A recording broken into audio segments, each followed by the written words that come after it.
Okay, so to add our switches, one thing we always want to think about is when you enter a room, what's the first thing you want to do is usually turn on a light. So you want to be conscious of the path of travel and just the way doors swing to where you are placing your switches.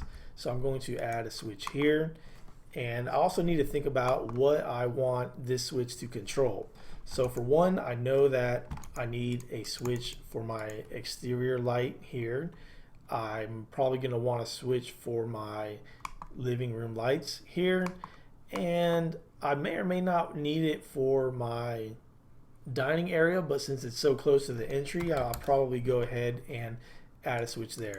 So I'm going to add 1, 2, 3 switches, and I know I have a ceiling fan here, and I could add switches for that here, or I could probably put it over there since I already have one light switch that's connecting.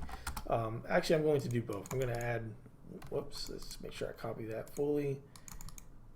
And so I'll have one going to my ceiling fan, and then probably a 3-way connecting that somewhere else as well. So let's go ahead and copy some more switches.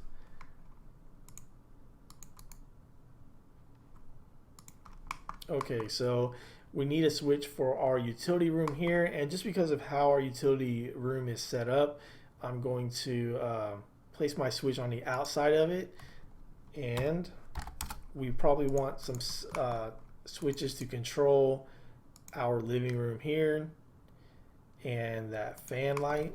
So we'll probably have some 3 ways going on for both our fan, the can light as well. And I'm going to go ahead and move over to this other wall, and here I'll probably add some switches for our hallway and our kitchen over here on this wall.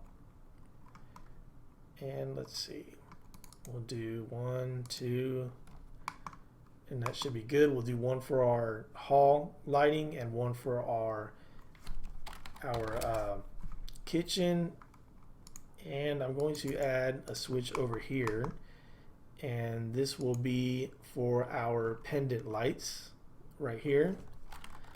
And there's a couple other things we want to do, and I'm going to add a switch underneath my sink, and this will be a switch that will control my garbage disposal.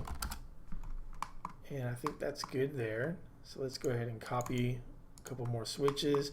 I'll place one in here. So let's say if you're exiting this room, you can hit this switch and it'll control all your lights.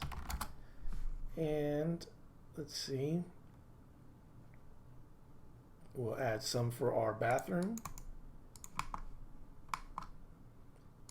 So I just like to go, you want to go through each room and just think about all the switches that you are going to need. So I walk into this room, I'm going to want to turn on the vanity light.